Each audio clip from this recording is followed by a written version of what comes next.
ನಮಸ್ಕಾರ. ಇದು ಸುದ್ದಿ ವಿಶ್ಲೇಷಣೆ. ನಾನು ಶಶಿಧರ್ ಭಟ್. ಇದು ನನ್ನ ಡಿಜಿಟಲ್ ವಾಹಿನಿ ಸುದ್ದಿ ಟಿವಿ. ಧರ್ಮಸ್ಥಳ ಮತ್ತೆ ಸುದ್ದಿಯಲ್ಲಿದೆ.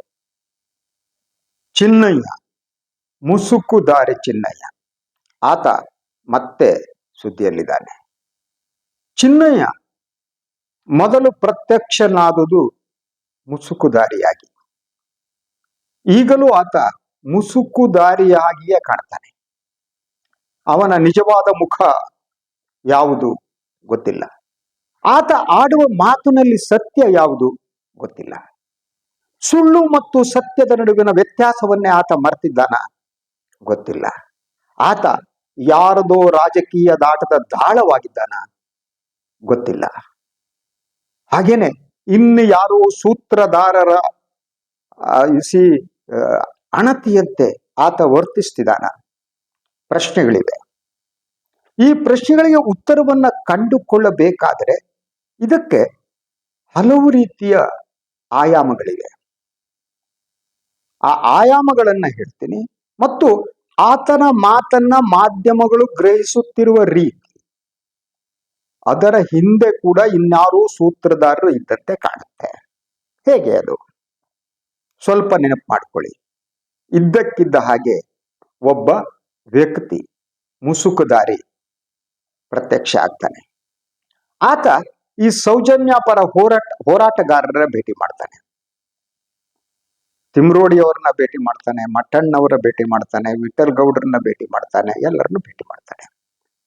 ಭೇಟಿ ಮಾಡುವ ಮೂಲಕ ಅವ್ರ ಹತ್ರ ಹೇಳ್ತಾನೆ, ನಾನು ಧರ್ಮಸ್ಥಳದಲ್ಲಿ ಕೆಲಸ ಮಾಡ್ತಾ ಇದ್ದೆ. ಆ ಸಂದರ್ಭದಲ್ಲಿ ನನ್ನಿಂದ ಹೆಣವನ್ನ, ಹಲವು ಅನಾಮಧೇಯ ಹೆಣಗಳನ್ನ ಅಂತ್ಯಕ್ರಿಯೆನೋ ಹುಗುಸ ಹಾಕೋದು ಮಾಡಲಾಯಿತು ಅಂತ ಹೇಳ್ತಾನೆ. ಹಾಗೆ ಆತ ಹೇಳಿದ್ದಕ್ಕೆ ದಾಖಲೆಗಳಿವೆ. ಅದೇ ರೀತಿ ನ್ಯಾಯಾಲಯದ ಮುಂದೆ ಹೋಗಿ ಆತ 183 ಸ್ಟೇಟ್ಮೆಂಟ್ ಮಾಡ್ತಾನೆ. ಆ ಸ್ಟೇಟ್ಮೆಂಟ್ ನಲ್ಲೂ ಕೂಡ ಅವನು ಇದೇ ಮಾತನ್ನ ಹೇಳ್ತಾನೆ. ನ್ಯಾಯಾಲಯದ ಮುಂದೆ ಮೊದಲು ನೀಡುವ ಸ್ಟೇಟ್ಮೆಂಟ್ ಮಹೇಶ್ ಶೆಟ್ಟಿ ತಿಮರೋಡಿಯವರ ರೆಕಾರ್ಡೆಡ್ ಆದಂತಹ ಹೇಳಿಕೆಗಳು, ಎಲ್ಲದರಲ್ಲೂ ಕೂಡ ಆತ ಒಂದೇ ರೀತಿ ಮಾತನಾಡ್ತಿರ್ತಾನೆ. ಅದು ಸಾವಿರಾರು ಹೆಣನೋ ನೂರಾರು ಹೆಣಗಳನ್ನ ನಾನು ಹೂತಿದ್ದೇನೆ ಅನ್ನೋದು ಆತನ ಹೇಳಿಕೆ.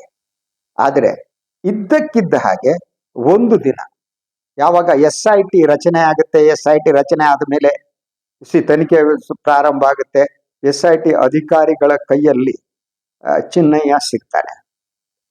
ಆಗ ಆತನ ನಡವಳಿಕೆ ಬದಲಾಗ್ತಾ ಹೋಗುತ್ತೆ. ಮೊದಲು ಬಂಗ್ಲೆಗೂಟದಲ್ಲಿ ಎಲ್ಲೆಲ್ಲಿ ತಾನು ಹೆಣವನ್ನು ಹೂತಿದ್ದೇನೆ ಅಂತ ಹೇಳಿದ್ನೋ ಆ ಜಾಗವನ್ನ ಆತ ತೋರಿಸಿದಾಗ ಅನುಮಾನಗಳು ಪ್ರಾರಂಭ ಆಗ್ತವೆ. ಆತ ಉದ್ದೇಶಪೂರ್ವಕವಾಗಿ ಹೆಣಗಳಿಲ್ಲದ ಸ್ಥಾನವನ್ನು ತೋರಿಸ್ತಾ ಇದ್ದಾನ ಅನ್ನೋದು. ಆಗ್ಲೇ ಆತ ಬದಲಾಗಿರಬೇಕು ಅನ್ನುವ ಸಂಶಯ ಕೆಲವರಿಗೆ ಬರೋ ಪ್ರಾರಂಭ ಆಗುತ್ತೆ. ನಂತರ ಅದೊಂದು ಸುದೀರ್ಘ ಕಥೆ. ಯಾವುದೇ ಸಿನಿಮಾದ ಕಥೆಗೆ ಅದು ಬೇರೆಯಾಗಿಲ್ಲ. ಹಲವು ತಿರುವುಗಳು. ಆತ ಶಿವಮೊಗ್ಗ ಜೈಲಲ್ಲಿ ಇರುವ ಹೊತ್ತಿಗೆ ಇನ್ನೊಂದು ಕಡೆ ಮೀಡಿಯಾ ಟ್ರಯಲ್ ಪ್ರಾರಂಭ ಆಗುತ್ತೆ. ಮೊದಲು ಚಿನ್ನಯ್ಯ ನೀಡಿದ ಹೇಳಿಕೆಯನ್ನ ಅದು ಸುಳ್ಳು ಅಂತ ಸಾಬೀತುಪಡಿಸುವುದಕ್ಕೆ ಮಾಧ್ಯಮಗಳು ಯತ್ನ ಮಾಡೋದು ಪ್ರಾರಂಭ ಮಾಡ್ತವೆ. ಆತ ದುಷ್ಟ, ಸುಳ್ಳು ಹೇಳುವವನು ಅನ್ನೋದನ್ನ ಸಾಬೀತುಪಡಿಸುವ ಯತ್ನ ಮಾಧ್ಯಮಗಳಿಂದ ಪ್ರಾರಂಭ ಆಗುತ್ತೆ. ಒಂದು ಕಡೆ SIT ಟ್ರಯಲ್, ಇನ್ನೊಂದು ಕಡೆ ಮಾಧ್ಯಮ ಟ್ರಯಲ್. ಆತನ ಇಬ್ಬರು ಹೆಂಡಂದಿರನ್ನ ಮಾಧ್ಯಮದವರು ಭೇಟಿ ಮಾಡ್ತಾರೆ.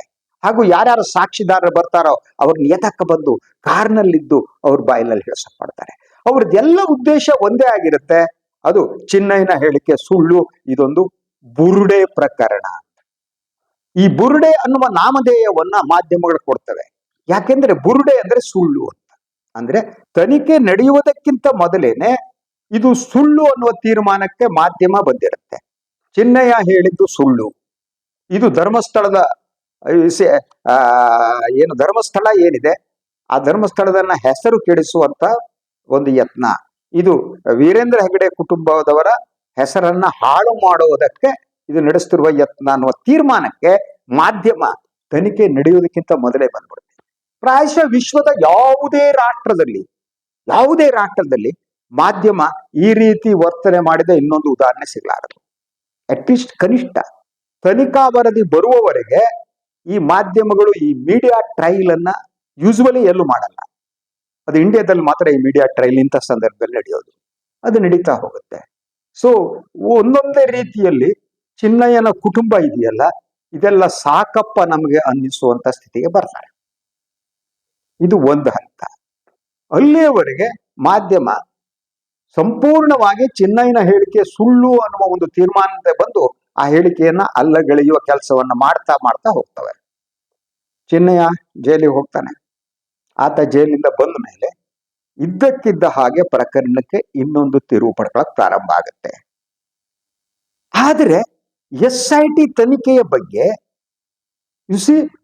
ಕುತೂಹಲ ಮೂಡುವಂತಹ ಬೆಳವಣಿಗೆಯೂ ಆಗಿರುತ್ತೆ. SIT ಏನು ಬಂಗ್ಲೆಗುಡ್ಡದಲ್ಲಿ ಸಿಕ್ಕಂತಹ ಅಸ್ಥಿಗಳನ್ನ, ಎಲುಬುಗಳನ್ನ ಕಳಿಸಿರುತ್ತೆ FSLಗೆ. FSL ವರದಿ ಆಘಾತಕರವಾದ ಕೆಲವೊಂದು ಅಂಶಗಳನ್ನ ವರದಿಯಲ್ಲಿ ಹೇಳಿರುತ್ತೆ. ಒಂದು ಮೂಲದ ಪ್ರಕಾರ ಸುಮಾರು 1000 ಪುಟಗಳ ಒಂದು ವರದಿಯನ್ನ SIT ಸಿದ್ಧಪಡಿಸ್ತಾ ಇರುತ್ತೆ. ಮತ್ತೆ ಇದು ಕೆಲವರ ತೊಡೆ ನಡುಕಕ್ಕೆ ಕಾರಣ ಆಗುತ್ತೆ. ಇದಾದ ಮೇಲೆ ಹೊರಗಡೆ ಬಂದ ಚಿನ್ನಯ್ಯ ಎಲ್ಲಿ ಹೋದ? ಆಕ್ಚುಲಿ ಮಾಧ್ಯಮ ತನಿಖಾ ಪತ್ರಿಕೋದ್ಯಮದಲ್ಲಿ ಮಾಡಬೇಕಾದಂತ ಕೆಲಸ ಅಂತಂದ್ರೆ ಚಿನ್ನಯ್ಯ ಎಲ್ಲಿ ಹೋದ. ಯಾಕೆಂದ್ರೆ ಇದ್ದಕ್ಕಿದ್ದ ಹಾಗೆ ಒಬ್ಬ ವ್ಯಕ್ತಿ ತನ್ನ ಹೇಳಿಕೆಯನ್ನ ಬದಲಿಸ್ತಾನೆ ಅಂತಾದ್ರೆ ಅದಕ್ಕಿರಬಹುದಾದ ಕಾರಣಗಳು ಯಾವುದು? ಒಂದು, ಯಾರದೋ ಒತ್ತಡಕ್ಕೆ ಒಳಗಾಗಿ ಅವರ ಹೇಳಿಕೆಯನ್ನ ಬದಲಿಸಬೇಕು. The first man. ಆ ಒತ್ತಡ ಯಾವ ರೀತಿ ಇರಬಹುದು ಅಂದ್ರೆ ಅವರ ಕುಟುಂಬ ಏನಿದೆ, ಕುಟುಂಬನೇ ಅಪಾಯದಲ್ಲಿ ಇರಬಹುದಾದ ವಾತಾವರಣವನ್ನ ಸೃಷ್ಟಿಸಿರಬಹುದು. ಆತ ಭಯಗ್ರಸ್ತನಾಗಿ ತನ್ನ ಹೇಳಿಕೆಯನ್ನ ಬದಲಾಯಿಸಿರಬಹುದು ಅನ್ನುವ ಒಂದು ಸಣ್ಣ ಸಂಶಯ ಮಾಧ್ಯಮಕ್ಕೆ ಬರ್ಬೇಕಲ್ವಾ?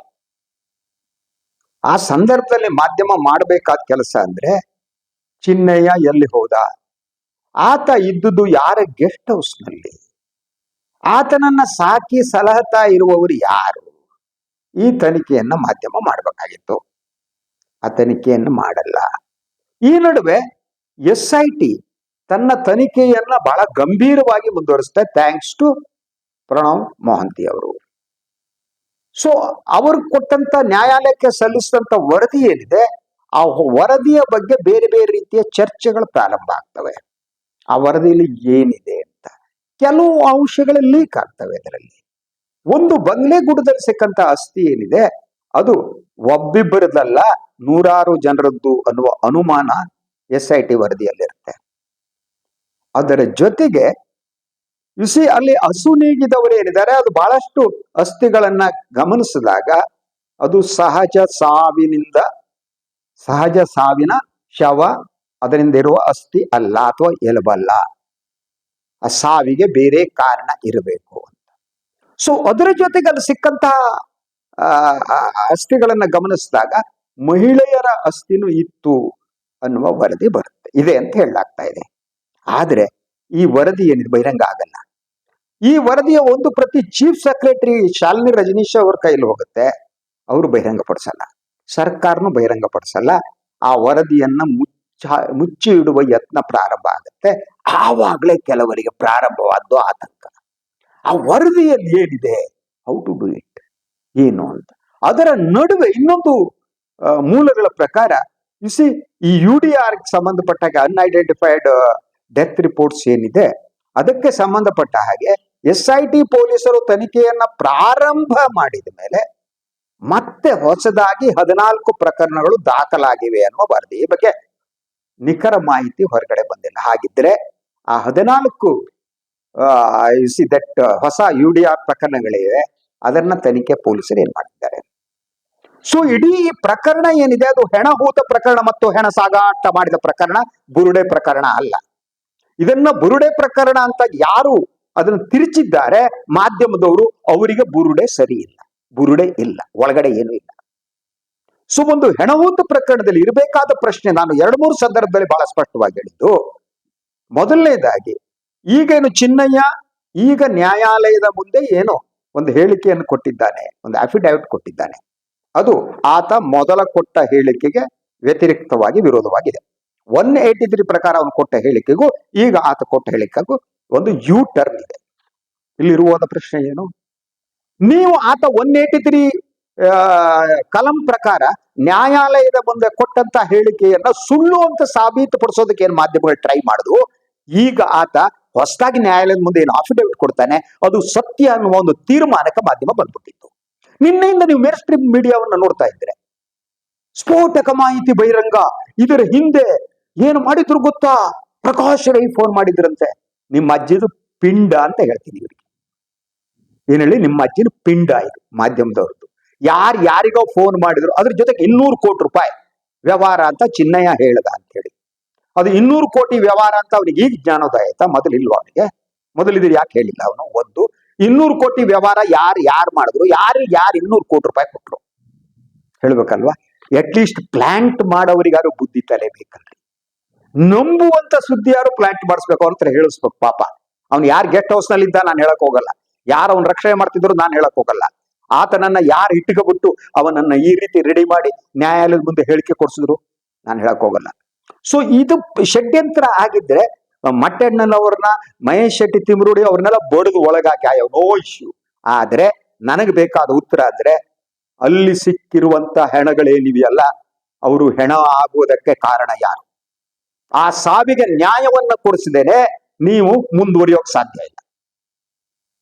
74 UDR ರಿಪೋರ್ಟ್ಗಳಿವೆಯಲ್ಲ, ಅದು ಯಾಕೆ? ಅದ್ರ ಜೊತೆಗೆ ಪೋಸ್ಟ್ ಮಾರ್ಟಮ್ ಸಂಬಂಧಪಟ್ಟಾಗ ಸಿಕ್ಕಲ್ಲ ಹೆಣಗಳು, ಪಂಚಾಯಿತಿಯಲ್ಲಿ ಸಿಕ್ಕ ದಾಖಲೆ. ಆ ಹೆಣಗಳು ಇದ್ದಕ್ಕಿದ್ದಾಗ ಮಂಗಳೂರಿನ KS ಹೆಗಡೆ ಆಸ್ಪತ್ರೆಗೆ ಹೋಗೋದು, ಅಲ್ಲೊಬ್ಬ ಡಾಕ್ಟರ್ ಇರೋದು, 15 ದಿವಸ 17 ಗಂಟೆ ಹೆಣ ಇಟ್ಕೊಂಡಿರೋದು, ಅದಕ್ಕೆ ಪಂಚಾಯಿತಿ ದುಡ್ಡು ಕೊಡದೆ ಇರೋದು. ಯಾಕೆಂದ್ರೆ ಯಾವುದೇ ಅನ್ಐಡೆಂಟಿಫೈಡ್ ಹಣ ಇದ್ರೆ ಅದನ್ನ ಪಂಚಾಯಿತಿ ದುಡ್ಡು ಕೊಟ್ಟು ಗೌರ್ಮೆಂಟ್ ಸರ್ಕಾರಿ ಆಸ್ಪತ್ರೆಯಲ್ಲಿ ಪೋಸ್ಟ್ ಮಾರ್ಟಮ್ ಮಾಡಬೇಕು. KS ಹೆಗಡೆ ಆಸ್ಪತ್ರೆಗೆ ತಗೊಂಡೋಗಲ್ ಪೋಸ್ಟ್ ಮಾರ್ಟಮ್. ಇದು ಹೆಣ ಸಾಗಿಸಿದ ಪ್ರಕರಣ. ಹೆಣ ಸಿಕ್ಕಿದ್ದು ಧರ್ಮಸ್ಥಳದಲ್ಲಿ, ಅಲ್ಲಿ ಎಲ್ಲೂ ಸರ್ಕಾರಿ ಆಸ್ಪತ್ರೆಗೆ ತೆಗೆದುಕೊಂಡು ಹೋಗ್ದೇನೆ ಅದನ್ನ ಮಂಗಳೂರಿಗೆ ತಗೊಂಡು ಹೋಗಿ ಅಲ್ಲಿ ಪೋಸ್ಟ್ ಮಾರ್ಟಮ್ ಮಾಡಿಸಿ ಯಾವತ್ತಿಂದ ಯಾವತ್ತೋ ವರದಿ ಕೊಡ್ತಾರೆ. ಅಂದ್ರೆ ಇದ್ರ ಹಿಂದಿರುವ ಸತ್ಯ ಯಾವುದು ಅನ್ನೋದನ್ನ SIT ಹೊರಗೆ ಹಾಕ್ಬೇಕು. ಏನು ಮಾಧ್ಯಮ ಇದ್ರ ಬಗ್ಗೆ ಕೆಲಸ ಮಾಡಬೇಕು ಅಲ್ವಾ? ಅದನ್ನ ಬಿಟ್ಟು ಯಾವುದೇ ಒಂದು ಪ್ರಕರಣ ತನಿಖೆ ಮುಗಿಯುವುದಕ್ಕಿಂತ ಮೊದಲು ನ್ಯಾಯಾಲಯದಲ್ಲಿ ಕೊಟ್ಟಂತ ಯಾರೋ ಒಬ್ಬ ಆರೋಪಿತನೋ ಆಪಾದಿತನೋ ಕೊಟ್ಟಂತ ಸ್ಟೇಟ್ಮೆಂಟ್ ಏನಿದೆ ಅದೇ ಸತ್ಯ ಅನ್ನುವ ತೀರ್ಮಾನಕ್ಕೆ ನ್ಯಾಯಾಲಯ ಹೆಂಗ್ ಬರುತ್ತೆ? ಬೇರೆ ಬೇರೆ ಚಾನೆಲ್ ಇರುವಂತವ್ರು ಅವರ ಸರ್ನೇಮ್ಗಳ ಬಗ್ಗೆ ಮಾತನಾಡಲ್ಲ, ಅವರು ಯಾರ ರಕ್ಷಣೆಗೆ ನಿಂತಿದ್ದಾರೆ ಹೇಗೆ? ನಿನ್ನೆ ಒಂದು ಚಾನೆಲ್ ಅಲ್ಲಿ ನೋಡ್ತಾ ಇದ್ದೆ ನಾನು, ಅವು ಸ್ಫೋಟಕ ಮಾಹಿತಿ ಬಹಿರಂಗ, ಇದರ ಹಿಂದಿದ್ದಾರೆ. ಯಾವನ್ರಿ ಹೇಳಿದ್ದು? ಯಾವನೊಬ್ಬರು ದೂರು ಕೊಡ್ತಾನೆ, ನಾಳೆ ಹೇಳ್ತಾರಪ್ಪ. ಯಾರೋ ಒಬ್ಬ ಆಂಕರ್ ಬಗ್ಗೆ ಹೇಳ್ತಾರೆ, ಒಂದು ದೂರು ಕೊಡ್ತಾರೆ, ಸತ್ಯ ಅಂದ್ಬಿಡ್ತೀರಾ? ಆ ಆಂಕರ್ ಹಿಂಗ್ ಮಾಡ್ದ ಅಂತ ಹೇಳ್ತಾರೆ, ಇನ್ನೊಂದು ಹೇಳ್ತಾರೆ. ಯಾವ್ದೋ ಆಂಕರ್ ಪ್ರೀ ಪ್ಲಾನ್ಡ್ ಆಗಿ ಕೂತ್ಕೊಂಡು ಬೈಯಿ ಅಂತ ಹೇಳ್ದ, ಆದ್ರಿಂದ ಚಾನಲ್ ಮುಂದೆ ಬೈಯೋಣ ಅಂತ ಹೇಳ್ದ ಅಂತ ಹೇಳಿ ಯಾರೋ ಬಂದು ಹೇಳ್ತಾರೆ, ಇಶ್ಯೂಗಳಾಗ್ತವೆ. ಸತ್ಯ ಅನ್ನೋದು ಯಾವ್ದು ಸತ್ಯ? ಅಂದ್ರೆ ಒಂದು ಆರೋಪವನ್ನೇ ಸತ್ಯವನ್ನಾಗಿ ಬದಲಿಸಿ ಅದು ಸತ್ಯ ಅನ್ನುವಂತ ಪ್ರಚುರ ಪಡಿಸ್ತಾರೆ ಅಂತಾದ್ರೆ ಅದು ಮಾಧ್ಯಮದ ಘನತೆ ಗಾಂಭೀರ್ಯವನ್ನ ನಾಶಪಡಿಸಿದೆ ಅಂತ ಅರ್ಥ. ಅದು ಇನ್ಯಾರದೋ ಎಂಜಿಲು ಹಣಕ್ಕಾಗಿ ಮಾಧ್ಯಮ ಕೆಲಸ ಮಾಡ್ತಿದೆ ಅಂತ ಅರ್ಥ. ಅದರ ಜೊತೆಗೆ ಈ ಚಿನ್ನಯ್ಯ ಅನ್ನುವ ನಿಗೂಢ ವ್ಯಕ್ತಿಯ ಮುಸುಕಿದೆಯಲ್ಲ, ಆ ಮುಸುಕನ್ನ ತೆಗೆಯಬೇಕಾದಂತಹ ಮಾಧ್ಯಮ ಆತ ಮುಸುಕು ಹಾಕಿಕೊಂಡು ಇರುವ ಹಾಗೆ ಮತ್ತು ಅವನ 2 ವಿಭಿನ್ನ ಹೇಳಿಕೆಗಳನ್ನ ತಮಗೆ ಯಾವುದು ಬೇಕೋ ಅದನ್ನ ಬಳಸಿಕೊಂಡು ಇನ್ನೊಂದು ಹೇಳಿಕೆಯನ್ನ ತಮಗೆ ಅನ್ನ ಹಾಕುವ ಅನ್ನದಾತರ ಋಣಕ್ಕಾಗಿ ಆ ಹೇಳಿಕೆಯನ್ನ ಸುಳ್ಳು ಅಂತ ಹೇಳಿ ಪ್ರಚುರಪಡಿಸು ಅಲ್ವಾ? ಈಗ 2 ದಿನದಿಂದ ಇದೇ ನಡೀತಾ ಇರೋದು. ಆದ್ರೆ ವಾಟ್ ಐ ಬಿಲೀವ್, ಚಿನ್ನಯ್ಯ ಇದಾನಲ್ಲ, ಚಿನ್ನಯ್ಯನ ಮುಸುಕನ್ನ ತೆಗೆಯುವ ಕೆಲಸ ಆಗ್ಬೇಕು. ಆ ಮುಸುಕು ಯಾವಾಗ ಪ್ರಾರಂಭ ಆಗ್ಬೇಕು ಅಂದ್ರೆ ಆತ ಇದ್ದಕ್ಕಿದ್ದ ಹಾಗೆ ಧರ್ಮಸ್ಥಳದಲ್ಲಿ ಪ್ರತ್ಯಕ್ಷ ಆದದ್ದು 2 ವರ್ಷದ ಹಿಂದೆ. ಈ ಸೌಜನ್ಯ ಹೋರಾಟಗಾರರನ್ನ ನೋಡಿದ್ದು, ಅವನು ಅಲ್ಲೆಲ್ಲ ನೀಡಿದ ಹೇಳಿಕೆಗಳು, ಹಾಗೇನೆ ಅದಾದ ಮೇಲೆ ಆತ ಪೊಲೀಸ್ ಕಸ್ಟಡಿಗೆ ಹೋಗಿದ್ದು, ಅಲ್ಲಿ ಹೇಳಿಕೆಯನ್ನು ಬದಲಿಸಿದ್ದು. ವಾಯ್ ಅಲ್ಲಿ ಕೋರ್ಟ್ನಿಂದ ಬಿಡುಗಡೆ ಆದ ಮೇಲೆ ಅವನನ್ನ ಸಾಕುತ್ತಿರುವವರು ಯಾರು? ಅವನಿಗೆ ಅನ್ನ ಹಾಕುತ್ತಿರುವವರು ಯಾರು? ಅವನಿಗೆ ಈ ರೀತಿ ನ್ಯಾಯಾಲಯದ ಮುಂದೆ ಹೇಳಿಕೆ ಕೊಡು ಅಂತ ಹೇಳಿ ಕೊಡಿಸ್ತಾ ಇರುವವರು ಯಾರು? ಸೌಜನ್ಯ ಹೋರಾಟಗಾರರ ಮೇಲೆ ಆರೋಪ ಮಾಡು ಅಂತ ಹೇಳ್ತಾ ಇರುವವರು ಯಾರು? 200 ಕೋಟಿ ರೂಪಾಯಿ ಅಂತ ಹೇಳುವರೆ 200 ಯಾಕದು? 250 ಯಾಕಲ್ಲ? 150 ಯಾಕಲ್ಲ? 100 ಕೋಟಿ ಯಾಕಲ್ಲ? 1000 ಕೋಟಿ ಯಾಕಲ್ಲ? Why you are selecting only 200 crores? ಅದನ್ನು ಹೇಳಿದವ್ರು ಯಾರು? ಹೇಗೆ ಲೆಕ್ಕ ಮಾಡ್ದ ಚಿನ್ನಯ್ಯ? ಇದು 200 ಕೋಟಿ ರೂಪಾಯಿ ವ್ಯವಹಾರ. How did it? ಪ್ರಶ್ನೆಗಳಿವೆ. ಈ ಪ್ರಶ್ನೆಗಳೇನಿವೆ, ಈ ಪ್ರಶ್ನೆಗಳಿಗೆ ಉತ್ತರ ಹುಡುಕಿದರೆ ಮಾತ್ರ ಅದರ ಹಿಂದಿನ ಸತ್ಯ ಹೊರಗಡೆ ಬರುತ್ತೆ. ಪ್ರಶ್ನೆಯನ್ನು ಕೇಳದ ಮಾಧ್ಯಮ ಇದೆಯಲ್ಲ, ಅದನ್ನೇ ಗೋಧಿ ಮಾಧ್ಯಮ. ಪ್ರಶ್ನೆ ಕೇಳುವ ಯೋಗ್ಯತೆ, ಪ್ರಾಮಾಣಿಕತೆ ಯಾವುದು ಇಲ್ಲದೆ ಎಂಜಿಲಿಗಾಗಿ ನಾಲಿಗೆ ಚಾಚುವುದು ಮಾಧ್ಯಮ ಇದೆಯಲ್ಲ, ಅದರ ಹಣೆ ಬರ ಇಷ್ಟೇನೆ. ಅದಕ್ಕೆ ಗುಂಡಿಗೆ ಇಲ್ಲ, ಗುಂಡಿಗೆ ಇಲ್ಲದ ಮಾಧ್ಯಮ, ಶಕ್ತಿ ಇಲ್ಲದ ಮಾಧ್ಯಮ, ಪ್ರಶ್ನೆ ಕೇಳಲಾರದಷ್ಟು ನೈತಿಕವಾಗಿ ಅಧೋಪತನಕ್ಕೆ ಇಳಿದಂತ ಆಂಕರ್ಗಳು. ಇನ್ನೇನು ನಿರೀಕ್ಷೆ ಮಾಡೋಕ್ ಸಾಧ್ಯ? ಹೊರಗೆ ಬರಲಿ. ನಿಜವಾಗಿ ಇದು ಷಡ್ಯಂತ್ರ ಆಗಿದ್ರೆ ಸೌಜನ್ಯ ಹೋರಾಟಗಾರರು ಎಲ್ಲರನ್ನೂ ಬಿಡದ್ ಜೈಲಿ ಹಾಕಿ ಹೋಗ್ಲಿ ಅವರು. ಆದ್ರೆ ಅಲ್ಲಿ ನಡೆದಂತ ಹತ್ಯೆಗಳೇನಿವೆ, ಸಾವೇನಿದೆ, ಅದರ ಸತ್ಯವನ್ನ ಹೊರತಂದರೆ ಮಾತ್ರ ಬೆಲೆ ಬರುತ್ತೆ. ಅದನ್ನ ಸತ್ತವರ ಹಿಂದಿನ ಸತ್ಯವನ್ನ ಮುಚ್ಚಿ ಹಾಕುವುದಕ್ಕಾಗಿ ಸೌಜನ್ಯ ಪರ ಹೋರಾಟಗಾರರನ್ನ, ಇದಕ್ಕೆ ಸಂಬಂಧಪಟ್ಟವ್ರನ್ನ ನೀವು ಜೈಲಿಗೆ ಹಾಕಿದ್ರೆ ಉದ್ದೇಶ ಸ್ಪಷ್ಟ ಆಗುತ್ತೆ. ಯಾರ ಎಂಜಿಲ ಕಾಸಿಗಾಗಿ, ಯಾರಿಗಾಗಿ ಕೆಲಸ ಮಾಡ್ತಿದ್ದಾರೆ ಅಂತ. ಸೊ ಈ ಒಂದು ಸುದ್ದಿ ವಿಶ್ಲೇಷಣೆ ಕೊನೆಯ ಹಂತಕ್ಕೆ ಬಂದಿದೆ. ಮಂಜುನಾಥ ಸ್ವಾಮಿ, ಮಂಜುನಾಥ ಮತ್ತು ಅಣ್ಣಪ್ಪ ದೇವರು ಎಲ್ಲರಿಗೂ ಸರಿಯಾದ ಬುದ್ಧಿ ಕೊಡ್ಲಿ, ತಪ್ಪಿತಸ್ಥರು ಸಿಕ್ಕಾಕೊಳ್ಳಂಗಾಗ್ಲಿ. ಅದ್ರ ಜೊತೆಗೆ ವೀರೇಂದ್ರ ಹೆಗ್ಗಡೆಯವರಿಗೆ ಆರೋಗ್ಯ ಸರಿ ಇಲ್ವಂತೆ, ಅವ್ರ ಆರೋಗ್ಯ ಸುಧಾರಿಸ್ಲಿ, ಅವ್ರು ಗಟ್ಟಿಯಾಗ್ಲಿ, ಮತ್ತೆ ಓಡಾಡುವಂತೆ ಆಗ್ಲಿ ಅಲ್ವಾ. ಎನಿವೆ, ಇದಾಗಿತ್ತು ಇವತ್ತಿನ ಸುದ್ದಿ ವಿಶ್ಲೇಷಣೆ. ಇನ್ನೊಂದು ವಿಚಾರದಾಗ ಮತ್ತೆ ಬರ್ತೀನಿ, ಮತ್ತೆ ಮಾತಾಡ್ತೀನಿ. ನನ್ನ ವಾಹಿನಿ ಲೈಕ್ ಮಾಡಿ, ಸಬ್ಸ್ಕ್ರೈಬ್ ಮಾಡಿ, ಬೆಲ್ ಐಕಾನ್ ಪ್ರೆಸ್ ಮಾಡೋದಕ್ಕೆ ಬರಬೇಡಿ. ಹಾಗೇನೆ ಸಾಧ್ಯ ಆದರೆ ಸಹಾಯ ಮಾಡಿ ಸ್ವತಂತ್ರ ಪತ್ರಿಕೋದ್ಯಮವನ್ನು ಉಳಿಸಿ ನನ್ನನ್ನು ಆಶೀರ್ವದಿಸಿ. ನಮಸ್ಕಾರ.